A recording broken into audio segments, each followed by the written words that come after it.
So as I said in a previous video, I said I would do an in-depth video on the bag and what's in the bag. A lot of questions have been, what bag is this? And this is the Eberlestock Freefall 2000. Now, Eberlestock have come on as supporters of the channel, so you're going to see a lot of stuff from them in upcoming videos. They're going to send out quite a few things, just so that way, if you can follow the channel, you know that I like bags, and I'm constantly looking for new solutions. And it just worked out that this partnership works great for both of us, so I can look at bags and give you guys a better idea of what they look like and the features, and then I get to look for the bag that suits me best. In the meantime, this is the Eberlestock Freefall 2000. Now the 3000, if you want one that has a little bit more space or better capable of holding a sleeping bag or sleeping pad, that's probably the route to go. It's going to be a little bit taller. The 2000 is better for me. So the thing that I like about the 2000 is, if you remember when I did the video on the Bandit, the issue was didn't have a frame and it needed a little bit more space. So this comes with the waist pack, and it's the perfect size for me for what my needs are, but it has more space than the Bandit does, and it has the frame. So this works out perfect for me. The other thing that I like about the Freefall is that if you notice, it's a slick back. So there's no pockets or anything on the outside. One of the reasons I like that is that it doesn't snag on anything, and I don't use external pockets a lot. It's just not something that I do. So if you're somebody who loves a lot of external pockets and you like to get all those, there's other options in the line. But for me personally, I just don't like the external pockets because I don't use them. Okay, so Eberlestock Freefall 2000.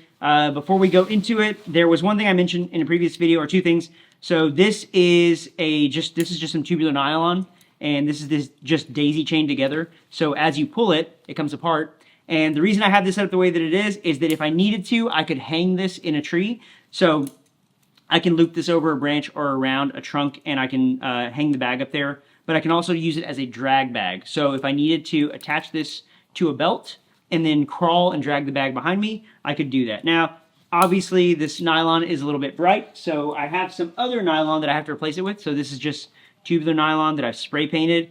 This is just the same rattle can that I used on the Ridgeline, if you saw that video. So use that. I've got some tubular nylon, so I'm going to replace that when we're done here. But that's what goes there. This is the med kit that I talked about in a previous video as well. But the reason I mounted it here, again, if you missed that, I'll link a video up here. But the thing that I like is that you can pull the whole thing out and then open it, and you have access to your med kit. I've also got trauma shears on the back side here.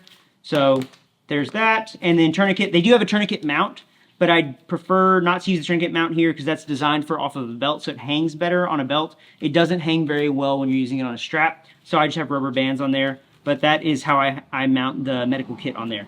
And I got this idea from looking at D-Day photos and how the airborne infantry and some of the soldiers during D-Day carry their med kits. So that's why that's mounted there. I just thought it was a simple, easy way because you can access it quickly whether you're wearing the bag or not, and because it's marked visibly, anybody can see that and then get access to it. So every sniper manual, SF manual that I've had access to all say the same thing in regards to what you load out in your pack, and it is all mission dependent.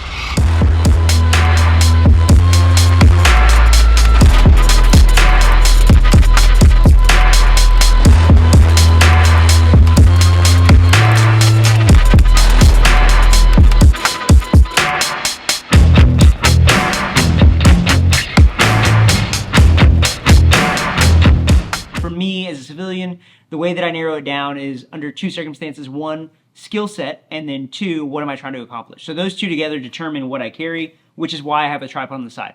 Now, would I always carry a tripod?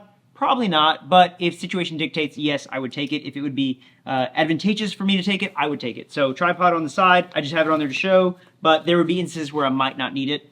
But I wanted to show that you can carry a tripod on this pack and it does hold it well. So inside on the top pocket, this is anything that I would need quickly, or things that I need to get in haste, if you will, or if somebody needs to find. It's just easy to get on the top pocket.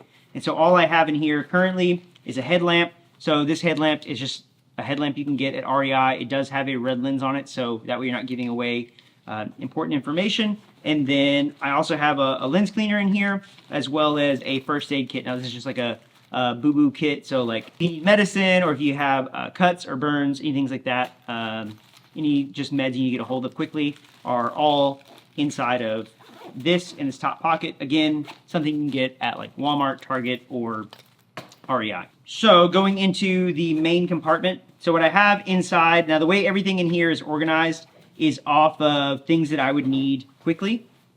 So I do have a bag in here. Now this is the exact bag that I used for competition, except it's the Get Light fill. It's not the sand fill, it's the light version because it weighs less. So because I have to pack it and carry it, the Get Light version is what I would carry around versus the sand fill if I had to choose between the two.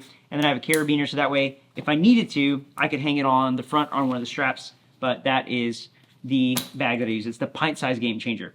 So inside, I will do a whole separate video on this and I will link it up here if you guys want to see that. But this is the Eberlestock Bando XL, and this is what I use to carry the binos and Kestrel and other things. But again, go watch that video if you want to see what's inside of that.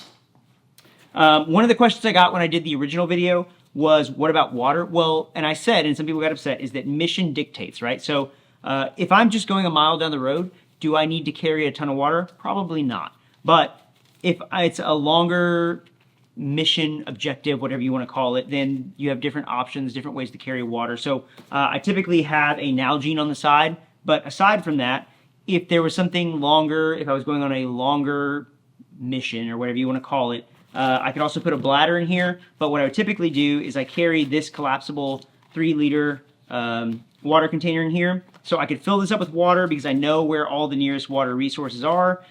So that if we got there, I needed water, I could fill it up. And then I have filtration tablets that I can put with that. So that's what goes in there. Then inside I carry ammo. Now again, mission dictates. So there may be some situations where you may not need as much ammo. So you might not need to carry this. And you can just take this out of the bag. But this is just extra mags and ammo in this little mag pouch. This is from Hunter Constantine. This is his ammo pouch, so that's what's in there. And then I have it marked with 77 grains. I have another one that's 55 grains, so just an easy way to keep track of what's in there. This is a dry bag with the Eberlestock, or from Eberlestock, and in it is the sniper veil. So if you didn't miss that video, it's up here, you can go watch that. But that's what's in there. The great thing about this bag is that you can also use it as a rear bag, or you can use it as a support bag. So if you were in an awkward position and you wanted to fill that gap, I got this idea from Bruiser Industries, but you could just take that bag and squeeze it on there so that it gives you a little added support. At the bottom, this is a little tool bag that has a cleaning kit and then tools. Again, I'll link a video up here. You can go watch it if you want to see in-depth what's in there. But this is from Magpul. But that's just essentials to take care of the rifle to keep it up and running.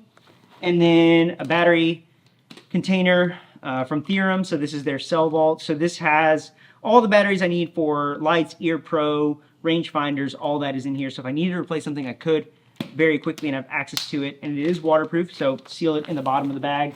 And then I have a shemagh. Now this is just in here not for anything tactical, but simply because in Texas it's hot in the summer, and this provides a little shade, and it feels a little more comfortable wearing this in the summer versus just being out in the sun. So inside you have this pocket. Now this zippered pocket I don't use it currently, so it's just an extra dry bag in there. So if I needed to put something in there, if there was a situation where it was raining or something, I need to put ammo in there or something sensitive, I could put that in that bag and protect it from the elements. Then you have these 3 pockets. So on this side is just some cleaning solution and then lube. And then I have rags to clean with. This is a little glass cleaning kit, so if I need to clean my scope or my glasses, I can clean it with that as well.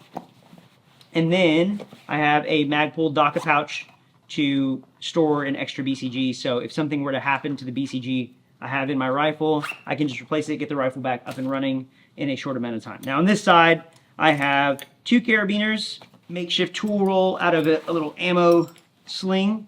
So in here, I have some 550 cord. I can use the 550 cord to hang this, or use these to hang the 550 cord. So if I needed to hang something up as cover, I could do that with these. So I keep those in there. And then inside the roll, I'll show you what we got in here. So gloves. So these were the gloves I used in that video, but I just spray painted them so they're not as bright yellow and visible. And then I've got 50 feet of 550 cord that I can use for different things. Again, spray painted. And then inside of this roll is just different tools that I may need to get into different things or different areas. So I'll show you what I need in each pouch. So we've got a lockpick kit, and then we've got a saw along with a tool from Black Hills. I forgot who it is. Black I don't remember. I'll link it down below. This is a saw, and then this is to reach in and then pull locks from the outside. And then a stiletto, a little pry bar, it's a titanium pry bar. So we went on a trip recently, and we were getting onto a roof, allegedly, rumor has it, theoretically. And I forgot the lockpick kit, so couldn't do that. I forgot this, so we couldn't do that. And I forgot the pry bar, so we couldn't do that. So we had to use the True North Concepts knife, which works in a pinch as a pry bar, but would not recommend doing that. If you can, use these. So the thing is to get into different areas pretty efficiently using these tools. And then we also have some wire cutters or bolt cutters from Timepieces. So these work really well, especially on barbed wire or chain link fence, allegedly, rumor has it. But with those tools, you can get into almost any environment, any place you need to get into. You could use those to get into there. Almost any, like 90 to 95% of places you get into. And then in this last pocket, I have just shears. So again, in the Sniper Veil video, in that video, I use these to cut the veg, and I use these, they work really well. So that is what's in there. Now, part of the reason I have this and the reason I have that wrapped up in there is that in a pinch, so there is a safety pin on here so I can adjust the length of this, but in a pinch, I could use this as a makeshift bandolier and carry more mags in here if I had to. So if there were a situation where I had to leave some of this other stuff behind, where like maybe I don't need to carry all this and I need to move very quickly and carry ammo with me, I can carry ammo in the bandolier and then throw the, what is this called that goes around? Fanny pack. Throw the fanny pack on, and I can carry that and carry the essentials, if you will. But the idea is to carry things that all work together, that I can work very efficiently with, that if I needed to leave this somewhere and then carry just ammo and the fanny pack, I could do that. And then finally, in this last pocket, normally I keep a notebook in here. The notebook's not in there right now. And then a Bible, just because, yeah, you know, you never know when you need the Word of God. There are trying times upon us. But that is the Eberlestock Freefall. I will leave a link for all of this stuff, well, most of the stuff, in the comments down below, or in the description. I will say the Freefall, I do want to note, has more cushion and padding than previous versions that I've seen from other bags from them. So again, you have the adjustability here, you have more cooling here, but the straps and the waist pack, in my opinion, have been updated and are better than previous versions of other bags I have from them. So I do like the updates they've made. These pockets, because somebody may ask, these pockets don't have anything in them, and I keep those empty on purpose just because if I needed to put something in there in a pinch, I could. I think one thing a lot of guys do is they feel like they have extra space in their bag, is they feel like they have to fill it with something. Just because you have extra space in the bag doesn't mean you put more stuff in there. So leave that space empty in case you need it for something else. Again, mission dictates. So as you get prepared for a mission or a goal or whatever it is you're trying to accomplish, you will figure out what it is you need. So prior planning on the front end is going to do way more for you to determine what you need. So there are other things that I can add to this bag. So in here, in the front, I did, in a previous video, I talked about how I carry a cover in here to cover the bag, and I can add veg on the top of this to hide it if I need to. Two other things I keep in here are these straps. So I can strap these on here and then buckle them across. So if I had to carry another tripod, a shovel, an axe, whatever the goal needed, I could strap those things on here very quickly and be able to attach those and not have to worry about it. So that gives me an ability to carry more things in case I've got my tripod and water in here. Now, if I don't need the tripod, I can put it on the side. If I need less water, I can throw water inside or whatever. There's different ways to carry all that. But again, this goes back to mission dictates. So this is just another way that you can be adaptable and change the setup. And so I just keep those inside of that pocket in case I need to attach something else to it. But it all depends on what you're trying to do, what the ultimate goal is, and that determines what you carry with you and then how you carry it. So if you have any more questions about that, leave it in the comments down below. If you have critiques about it, you want to tell me why my setup sucks, leave it in the comments down below. Make sure to like and subscribe. Karate chop that bell so you get notified every time I upload a video, and I will see you guys in the next one. And if you haven't watched already, go watch the video on the Bando XL.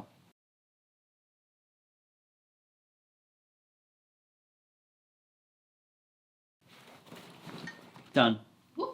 Done skis. Okay, we gotta record. It's this color green or brown. It's a bag. clips, strings, big Tex. This is my scooter. Please sponsor me. Hi, Dante. Buddy?